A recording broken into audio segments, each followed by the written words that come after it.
എല്ലാ വിദ്യാർത്ഥികൾക്കും പുതിയൊരു വീഡിയോയിലേക്ക് സ്വാഗതം.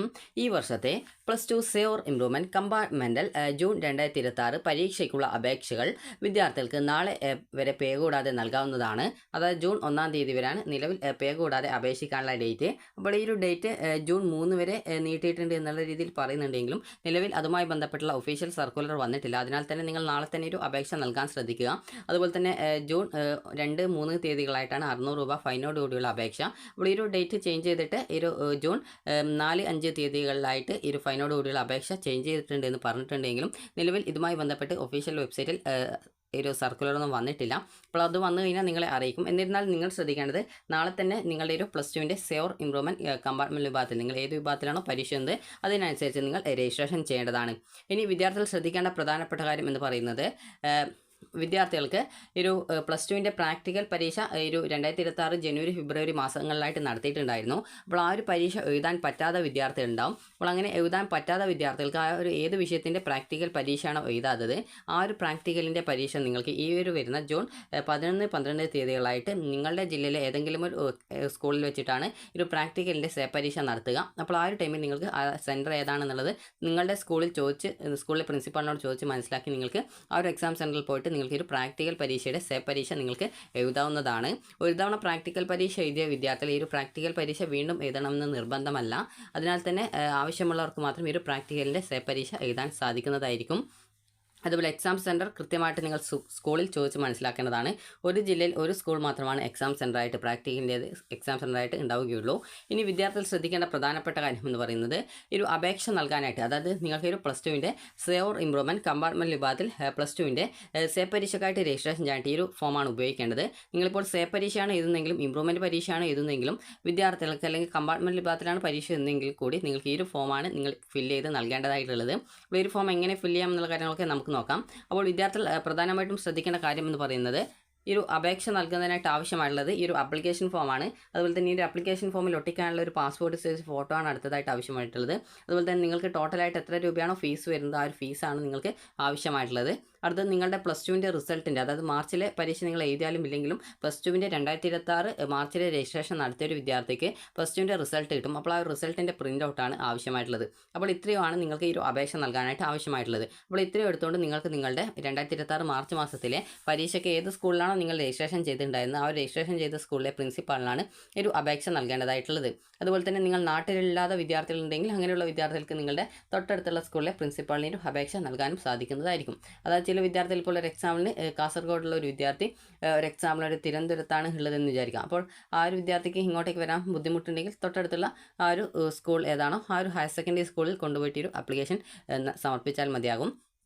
ഇനി അതുപോലെ തന്നെ വിദ്യാർത്ഥികൾ ശ്രദ്ധിക്കേണ്ട പ്രധാനപ്പെട്ട കാര്യം എന്ന് പറയുന്നത് ഈ ഒരു അപേക്ഷ സമർപ്പിക്കുന്ന സമയത്ത് നിങ്ങൾക്ക് എത്ര രൂപയാണ് ഫീസ് വരിക, അതുപോലെ ഏതൊക്കെ വിഷയം ഇമ്പ്രൂവ്മെൻറ്റ് ചെയ്യാമെന്ന് ഇങ്ങനെയുള്ള ഡൗട്ട്സ് നിങ്ങൾക്കുണ്ടാവും. അപ്പോൾ നിങ്ങൾ ശ്രദ്ധിക്കേണ്ട പ്രധാനപ്പെട്ട കാര്യം എന്ന് പറയുന്നത് നിങ്ങൾക്ക് ഒരു വിഷയമാണ് ഇമ്പ്രൂവ്മെൻറ്റ് ചെയ്യാനുള്ള സൗകര്യമുള്ളത്.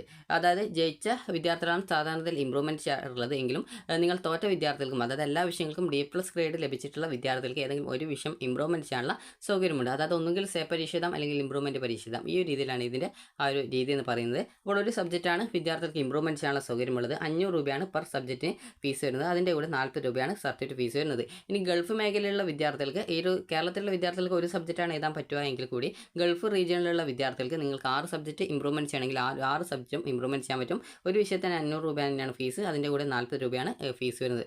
ഇത് പെർ സബ്ജക്റ്റ് ഫീസാണ് 500 എന്ന് പറയുന്നത്. ഇനി വിദ്യാർത്ഥികൾ ശ്രദ്ധിക്കേണ്ട പ്രധാനപ്പെട്ട കാര്യം എന്ന് പറയുന്നത് ഇനി പരീക്ഷയാണ്. പരീക്ഷ എന്ന് പറയുമ്പോൾ നിങ്ങൾ തോറ്റ വിഷയങ്ങൾ ഏതൊക്കെയാണ്, അതായത് പ്രാക്ടിക്കൽ വിഷയത്തിന് നിങ്ങളുടെ റിസൾട്ടിലെ ഗ്രാൻഡ് ടോട്ടൽ നോക്കുന്ന സമയത്ത് നിങ്ങൾക്ക് അതിൽ നിങ്ങളുടെ TE മാർക്ക് കാണാം. അത് TE മാർക്ക് മാത്രമുള്ള അത് മാത്രം കൂട്ടുക. TE മാർക്കും ഗ്രേസ് മാർക്കുമുള്ള വിദ്യാർത്ഥികൾ അത് രണ്ടും കൂട്ടുക. ഇങ്ങനെ കൂട്ടുന്ന സമയത്ത് നിങ്ങൾക്ക് ഒരു 60 മാർക്ക് വിഷയമാണെങ്കിൽ അതിൽ 36ഉം 80 മാർക്ക് വിഷയമാണെങ്കിൽ 48ഉം കിട്ടുന്നുണ്ടെങ്കിൽ വിദ്യാർത്ഥികൾ ആ ഒരു വിഷയം ജയിച്ചിട്ടുണ്ട് എന്ന് മനസ്സിലാക്കാം. അപ്പോൾ അങ്ങനെ ആ ഒരു 48ഓ 36ഓ കിട്ടാത്ത വിഷയങ്ങളുണ്ടാവും. അപ്പോൾ അങ്ങനെയുള്ള വിഷയങ്ങൾ നിങ്ങൾ തോറ്റിട്ടുണ്ട് എന്ന് മനസ്സിലാക്കാം. അങ്ങനെ തോറ്റിട്ടുള്ള വിഷയങ്ങൾ വിദ്യാർത്ഥികൾ കൃത്യമായിട്ട് ഈ ഒരു +2ൻ്റെ പരീക്ഷയ്ക്കായിട്ട് രജിസ്ട്രേഷൻ ചെയ്യേണ്ടതാണ്. അപ്പോൾ +2ൻ്റെ പരീക്ഷയ്ക്കായിട്ട് രജിസ്ട്രേഷൻ ചെയ്യുന്ന സമയത്ത് പ്രത്യേകം ശ്രദ്ധിക്കേണ്ടത് വിദ്യാർത്ഥികൾക്ക് 6 വിഷയം വേണമെങ്കിൽ 6 വിഷയം, എത്ര വിഷയം തോറ്റിട്ടുണ്ടോ അത്രയും വിഷയം നിങ്ങൾക്ക് പരീക്ഷയ്ക്കായിട്ട് രജിസ്ട്രേഷൻ ചെയ്യാം. ഇപ്പോൾ 6 വിഷയം തോറ്റിട്ടുള്ള വിദ്യാർത്ഥിയാണെങ്കിൽ ആ ഒരു 6 വിഷയം നിങ്ങൾക്ക് +2ൻ്റെ പരീക്ഷയ്ക്കായിട്ട് രജിസ്ട്രേഷൻ ചെയ്യാവുന്നതാണ്. ഇനി അതുപോലെ തന്നെ വിദ്യാർത്ഥികൾക്ക് ഫീസ് വരുന്നത് 175 രൂപ പെർ സബ്ജക്റ്റാണ് ഫീസ് വരുന്നത്. ഇതിപ്പോൾ നിങ്ങൾ പ്രാക്ടിക്കൽ എഴുതിയാലും ഇല്ലെങ്കിലും തിയറി അല്ല പ്രാക്ടിക്കൽ എഴുതുന്നുള്ളൂ എങ്കിൽ തിയറി എഴുതുന്നുണ്ടെങ്കിലും ഇല്ലെങ്കിലും നിങ്ങൾക്ക് 275 രൂപയാണ് പ്രാക്ടിക്കൽ ഉള്ള വിഷയങ്ങൾക്ക് വരിക. അതുപോലെ തന്നെ 150 രൂപയാണ് പ്രാക്ടിക്കൽ ഇല്ലാത്ത വിഷയങ്ങൾക്ക് വരുന്നത്. ഇതിൻ്റെ കൂടെ 40 രൂപയാണ് സർട്ടിഫിക്കറ്റ് ഫീസ് വരിക. അപ്പോൾ ഇത്രയാണ് നിങ്ങൾക്കൊരു അപേക്ഷ സമർപ്പിക്കാനായിട്ട് ആവശ്യമായിട്ടുള്ളത്. ഇനി വിദ്യാർത്ഥികൾ ശ്രദ്ധിക്കേണ്ട പ്രധാനപ്പെട്ട കാര്യമെന്ന് പറയുന്നത് വിദ്യാർത്ഥികൾ ചോദിക്കുന്ന പ്രധാനപ്പെട്ട സംശയമാണ്. അതായത് വിദ്യാർത്ഥികളുടെ റിസൾട്ട് എപ്പോഴാണ് വരിക എന്നുള്ളത്. അപ്പോൾ നിങ്ങൾക്ക് സേ പരീക്ഷ നടക്കുന്നത് നിങ്ങൾക്കറിയാം ജൂൺ 29 മുതൽ ജൂലൈ 3-ാം തീയതി വരെയാണ് പരീക്ഷ നടക്കുന്നത്. അത് ചില പരീക്ഷകൾ രാവിലെയുണ്ട്, ചില പരീക്ഷകൾ ഉച്ചയ്ക്ക് ശേഷമുണ്ട്. അപ്പോൾ ഇങ്ങനെയാണ് 2 നേരങ്ങളിലായിട്ടാണ് പരീക്ഷ ഉള്ളത്. അപ്പോൾ ഈ ഒരു രീതിയിൽ വിദ്യാർത്ഥികൾക്ക് ജൂൺ 29 മുതൽ ജൂലൈ 3-ാം തീയതി വരെ ഒരു പരീക്ഷ നടക്കും. ഇതിൻ്റെ ഹാൾ ടിക്കറ്റ് നിങ്ങൾക്ക് പരീക്ഷയ്ക്ക് ഒരാഴ്ച മുമ്പ് തന്നെ കിട്ടും. അതുപോലെ തന്നെ പ്രാക്ടിക്കൽ പരീക്ഷ എഴുതുന്ന വിദ്യാർത്ഥികൾക്ക് ആ ഒരു പ്രാക്ടിക്കലിന് ഒരാഴ്ച മുമ്പ് തന്നെ ഏകദേശം ഒരു ജൂൺ 5-ാം തീയതി ആ ഒരു ടൈമിലേക്ക് നിങ്ങൾക്ക് അതിൻ്റെ ഹാൾ ടിക്കറ്റും കാര്യങ്ങളൊക്കെ ലഭ്യമാകും. അപ്പോൾ അതിനുശേഷം വിദ്യാർത്ഥികൾ ശ്രദ്ധിക്കേണ്ട കാര്യമെന്ന് പറയുന്നത് വിദ്യാർത്ഥികൾക്ക് ഈ ഒരു പരീക്ഷ കഴിഞ്ഞ് റിസൾട്ട് വരുന്നത് ഏകദേശം ഒരു ജൂലൈ 3rd വീക്കോടെ ആയിരിക്കും. അപ്പോൾ ജൂലൈ 3rd വീക്കോടെ നിങ്ങളുടെ റിസൾട്ട് വന്നു കഴിഞ്ഞാൽ നിങ്ങൾക്ക് സർട്ടിഫിക്കറ്റ് കിട്ടുന്നത് വിദ്യാർത്ഥികൾക്ക് ഒരു ഇമ്പ്രൂവ്മെൻറ്റ് പരീക്ഷ എന്ന വിദ്യാർത്ഥികൾക്ക് ഇമ്പ്രൂവ്മെൻറ്റിൻ്റെ മാർക്ക് മാത്രം ഉൾപ്പെടുത്തിക്കൊണ്ടുള്ള ഒരു സെപ്പറേറ്റ് സർട്ടിഫിക്കറ്റ് ആണ് കിട്ടുക. അതുപോലെ തന്നെ നിങ്ങളൊരു സേ പരീക്ഷയാണ് എഴുതുന്നതെങ്കിൽ നിങ്ങൾ എല്ലാ വിഷയങ്ങളും ജയിച്ചിട്ടുണ്ടെങ്കിൽ നിങ്ങളുടെ എല്ലാ മാർക്കും ഉൾപ്പെടുത്തിക്കൊണ്ടുള്ള ഒരു ക്രോഡീകരിച്ചുള്ള ഒരു സർട്ടിഫിക്കറ്റ് ആണ് കിട്ടുക. ഇനി +2ൻ്റെ ഇമ്പ്രൂവ്മെൻറ്റ് പരീക്ഷ എന്ന ഒരു വിദ്യാർത്ഥിക്ക് ഇമ്പ്രൂവ്മെൻറ്റിൻ്റെ പരീക്ഷയുടെ ആ ഒരു റിസൾട്ട് പിന്നീട് നിങ്ങളുടെ റിസൾട്ട് ആക്കിയിട്ട് അപ്ഡേറ്റ് ചെയ്യുന്നതിനായിട്ട്, അതായത് നിങ്ങൾക്ക് ഇപ്പോൾ ഇമ്പ്രൂവ്മെൻറ്റ് പരീക്ഷയിൽ മാർക്ക് കൂടിയിട്ടുണ്ടെങ്കിൽ ആ ഒരു കൂടിയ മാർക്ക് നിങ്ങളുടെ മാർക്കായിട്ട് അപ്ഡേറ്റ് ചെയ്യാനായിട്ട് നിങ്ങൾക്ക് നിങ്ങളുടെ സർട്ടിഫിക്കറ്റ് കാര്യങ്ങളൊക്കെ പരീക്ഷാ ഭവനിൽ നൽകിയാൽ നിങ്ങൾക്ക് നിങ്ങളുടെ സർട്ടിഫിക്കറ്റ് കമ്പൈൻ ചെയ്തിട്ട് ഒരു പുതിയ ഒരു സർട്ടിഫിക്കറ്റ് ആക്കിയിട്ട് നിങ്ങൾക്ക് നൽകുന്നതായിരിക്കും. അപ്പോൾ ഈ രീതിയിലാണ് ഇമ്പ്രൂവ്മെൻറ്റ് പരീക്ഷ എന്ന വിദ്യാർത്ഥികളുടെ ആ ഒരു സർട്ടിഫിക്കറ്റിൻ്റെ കാര്യം എന്ന് പറയുന്നത്. ഇനി സേ പരീക്ഷ എന്നതാണെങ്കിൽ നിങ്ങൾ ജയിച്ചിട്ടുണ്ടെങ്കിൽ നിങ്ങൾക്കൊരു പുതിയ എല്ലാ മാർക്ക് ഡീറ്റെയിൽസും ഉൾപ്പെടുത്തിക്കൊണ്ടുള്ള ഒരു പുതിയ സർട്ടിഫിക്കറ്റ് നിങ്ങൾക്ക് നൽകുന്നതാണ്. അപ്പോൾ നിങ്ങൾക്ക് ഈ ഒരു വീഡിയോ ഉപകാരപ്രദമായിട്ടുണ്ടെന്ന് കരുതുന്നു. ഉപകാരപ്രദമായിട്ടുണ്ടെങ്കിൽ ലൈക്ക് ചെയ്യുക, ഷെയർ ചെയ്യുക. Thank you for watching.